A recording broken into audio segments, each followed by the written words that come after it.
Hello दोस्तों, स्वागत है आप सभी का आज की इस नई वीडियो में। हरियाणा में विधानसभा चुनाव को लेकर सियासी लड़ाइयां काफी तेज हो चुकी हैं और जैसा कि आप सब जानते हैं 2024 के अक्टूबर नवंबर माह में विधानसभा चुनाव होने हैं, जिसका सबसे सटीक ओपिनियन पोल आज हम जानने वाले हैं। हरियाणा विधानसभा चुनाव को लेकर सभी राजनीतिक पार्टियों में काफी ज्यादा उठापटक मची हुई है। यहां तक कि सभी गठबंधन टूटते हुए नजर आ रहे हैं, लेकिन अभी तक इसकी कोई आधिकारिक सूचना तो नहीं है, लेकिन आमतौर पर ऐसी चर्चाएं खूब वायरल हो रही हैं। हरियाणा में वर्तमान में 14वीं विधानसभा है। शासक दल भाजपा और जजपा हैं। मुख्यमंत्री हैं नायब सिंह सैनी और उप मुख्यमंत्री की बात करें तो दुष्यंत चौटाला हैं। ज्ञानचंद गुप्ता विधानसभा अध्यक्ष हैं और डॉक्टर रघुवीर सिंह कादियान को विधानसभा का प्रोटेम स्पीकर बनाया गया है। 15वीं विधानसभा में कौन अपना जीत का परचम लहराएगा, आज की वीडियो में हरियाणा की सभी 90 विधानसभा सीटों का सबसे सटीक ओपिनियन पोल के साथ हम जानने वाले हैं। और हाल ही में हुए लोकसभा चुनाव में हरियाणा में बहुत बड़ा उलटफेर देखने को मिला है। 2019 लोकसभा चुनाव के मुकाबले भाजपा को यहां 10 लोकसभा सीटों में से 5 सीटों पर नुकसान का सामना करना पड़ा, जबकि यहां इंडिया अलायंस को 5 सीटों पर जीत मिली है। यदि हम 2019 विधानसभा चुनाव के आंकड़ों की बात करें तो आप देख सकते हैं 2019 विधानसभा चुनाव में बीजेपी 90 की 90 सीटों पर लड़ी, जिसमें से 40 सीटों पर यहां जीत दर्ज की। वोट प्रतिशत की बात करें तो 36% वोट हासिल किया। वहीं कांग्रेस की बात करें तो 90 की 90 सीटों पर लड़ी, जिसमें से 31 सीटों पर जीत हासिल की। वहीं वोट प्रतिशत की बात करें तो 28% वोट हासिल किया। वहीं जेजेपी की बात करें तो 87 सीटों पर चुनाव लड़ी। वहीं देखा गया कि 87 सीटों में से 10 सीटों पर जीत हासिल की।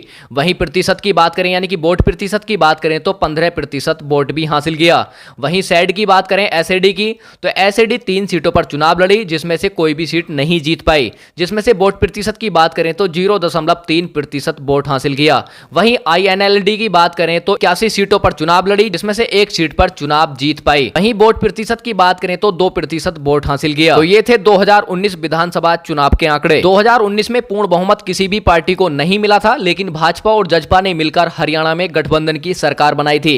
क्या यही आंकड़े 2024 में देखने को मिलेंगे या फिर बहुत बड़ा उलटफेर हरियाणा में देखने को मिलने वाला है? चलिए इन सभी प्रश्नों का खुलासा इस वीडियो में हो जाएगा। चलिए शुरुआत करते हैं और देखते हैं जो अभी अभी बहुत ही सटीक ओपिनियन पोल सामने आया है, उसे हम विस्तार से जानते हैं, जिसके आधार पर हम देखेंगे कि अब की बार कौन हरियाणा में अपनी सरकार बनाने जा रहा है।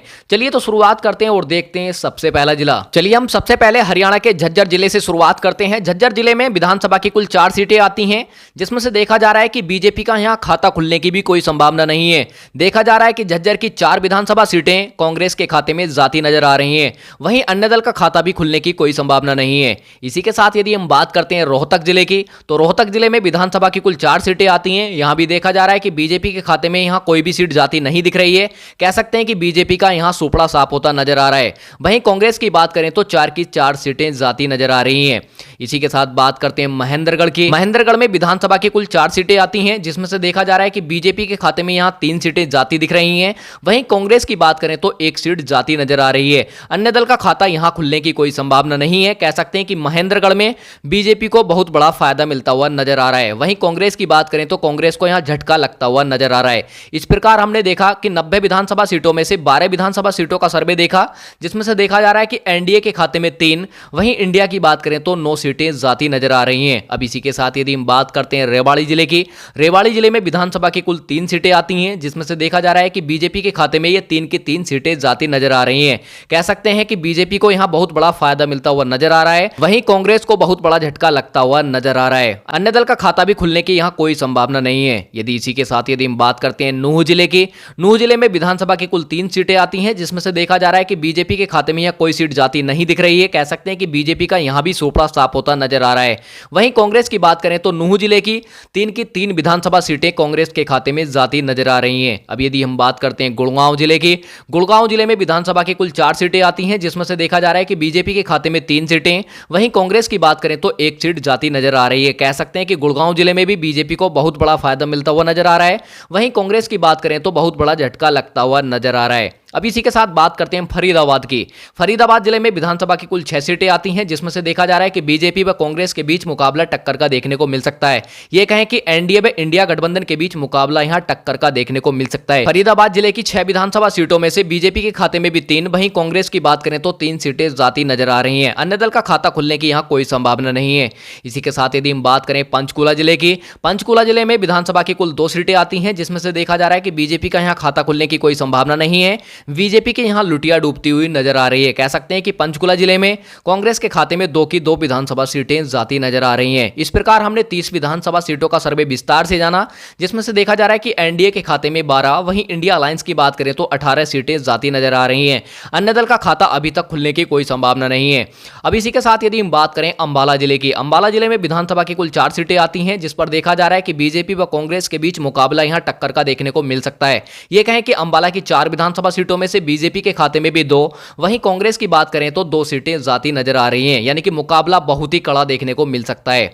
अब इसी के साथ बात करें यमुनानगर की, यमुनानगर में विधानसभा की कुल 4 सीटें आती हैं, यहां भी मुकाबला बहुत ही टक्कर का देखने को मिल सकता है। यह कहें कि यमुनानगर की 4 विधानसभा सीटों में से बीजेपी के खाते में 2, वहीं कांग्रेस की बात करें तो 2 सीटें जाती नजर आ रही हैं। अब इसी के साथ बात करते हैं हम कुरुक्षेत्र के, कुरुक्षेत्र में विधानसभा की कुल 4 सीटें आती हैं, जिसमें से देखा जा रहा है कि बीजेपी व कांग्रेस के बीच यहां भी मुकाबला बहुत ही रोमांचक और बहुत ही टक्कर का देखने को मिल सकता है। यह कहें कि कुरुक्षेत्र की 4 विधानसभा सीटों में से बीजेपी के खाते में भी 2, वहीं कांग्रेस की बात करते हैं तो 2 सीटें जाती नजर आ रही हैं। अन्य दल का खाता खुलने की यहां कोई संभावना नहीं है।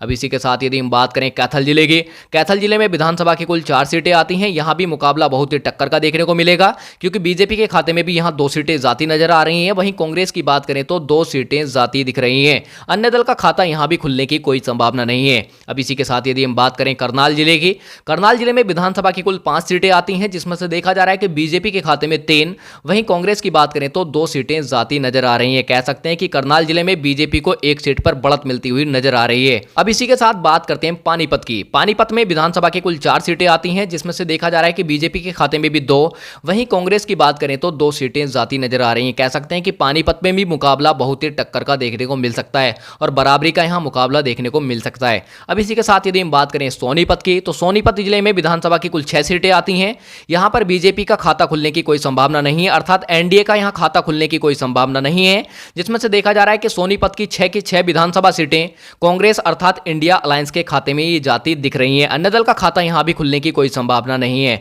कह सकते हैं कि बीजेपी की यहां लुटिया डूबती हुई नजर आ रही है, जबकि यहां कांग्रेस को बहुत बड़ा फायदा मिलता हुआ नजर आ रहा है। अब इसी के साथ बात करें जींद जिले की, जींद जिले में विधानसभा की कुल 5 सीटें आती हैं, जिसमें से देखा जा रहा है कि बीजेपी के खाते में 2, वहीं कांग्रेस की बात करें तो 3 सीटें जाती नजर आ रही हैं। कह सकते हैं कि जींद जिले में कांग्रेस को 1 सीट पर बढ़त मिलती हुई नजर आ रही है, वहीं बीजेपी को 1 सीट पर झटका लगता हुआ नजर आ रहा है। अब इसी के साथ यदि हम बात करें फतेहाबाद की, फतेहाबाद में विधानसभा की कुल 3 सीटें आती हैं, जिसमें से देखा जा रहा है कि बीजेपी का यहां खाता खुलने की कोई संभावना नहीं है।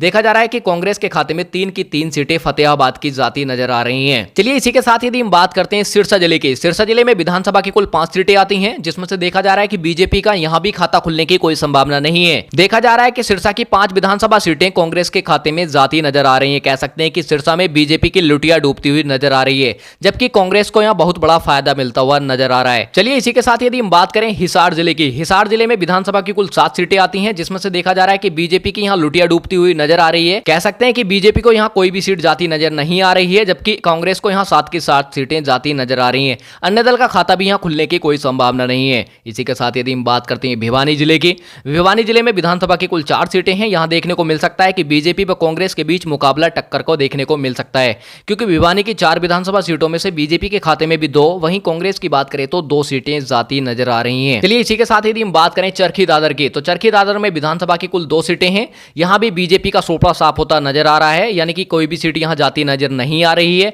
वहीं चरखी दादर की 2 विधानसभा सीटें कांग्रेस के खाते में जाती नजर आ रही हैं, अर्थात इंडिया अलायंस के खाते में ये सीटें जाती नजर आ रही हैं। इसी के साथ यदि हम बात करें पलवल जिले की, पलवल जिले में विधानसभा की कुल 3 सीटें हैं, जिसमें से देखा जा रहा है कि बीजेपी के खाते में 1, वहीं कांग्रेस की बात करें तो 2 सीटें जाती नजर आ रही हैं। अन्य दल का खाता खुलने की यहां कोई संभावना नहीं है। कह सकते हैं कि पलवल जिले में भी बीजेपी को बहुत बड़ा झटका लगता हुआ नजर आ रहा है। इस प्रकार हमने हरियाणा की 90 विधानसभा सीटों का सबसे सटीक ओपिनियन पोल विस्तार से जाना, जिसमें से देखा जा रहा है कि एनडीए के खाते में 30 सीटें, वहीं इंडिया की बात करें तो 60 सीटें जाती नजर आ रही हैं। और हरियाणा में किसी भी पार्टी या किसी भी गठबंधन को पूर्ण बहुमत की सरकार बनाने के लिए 45 सीटों के जादुई आंकड़े को पार करना होता है, जबकि यहां देखा जा रहा है कि इंडिया गठबंधन के खाते में यहां 60 सीटें जाती नजर आ रही हैं। तो इस ओपिनियन पोल के आधार पर हम आपकी बार कह सकते हैं कि इंडिया अलायंस अपनी सरकार बनाने जा रहा है। और साथियों, ये सिर्फ अनुमानित आंकड़े हैं, क्योंकि चुनाव आते आते ये आंकड़े बदल भी सकते हैं, लेकिन अभी तक जो आंकड़े सामने निकल करके आ रहे हैं वो आपके सामने हैं। और साथियों, कमेंट करके जरूर बताएं कि आप अब की बार हरियाणा में किसकी सरकार बनते देखना चाहते हैं और किसकी बनाना चाहते हैं। कमेंट करके जरूर बताएं, क्योंकि जनता की राय लोकतंत्र को मजबूत बनाने के लिए महत्वपूर्ण होती है। लिए, इसलिए अपनी कीमती राय अवश्य दें। लेकिन अभी तक भी वीडियो को लाइक नहीं किया है तो वीडियो को लाइक कर दें और चैनल पर नए हैं तो प्लीज करके चैनल को सब्सक्राइब जरूर कर लें, क्योंकि हम अलग अलग राज्यों के ओपिनियन पोल व एग्जिट पोल को विस्तार से बताते हैं, इसलिए चैनल को सब्सक्राइब जरूर कर लें, क्योंकि आने वाला नया सर्वे आप तक जल्द पहुंच सके। चलिए मिलते हैं अगली वीडियो में, तब तक के लिए गुड बाय, टेक केयर।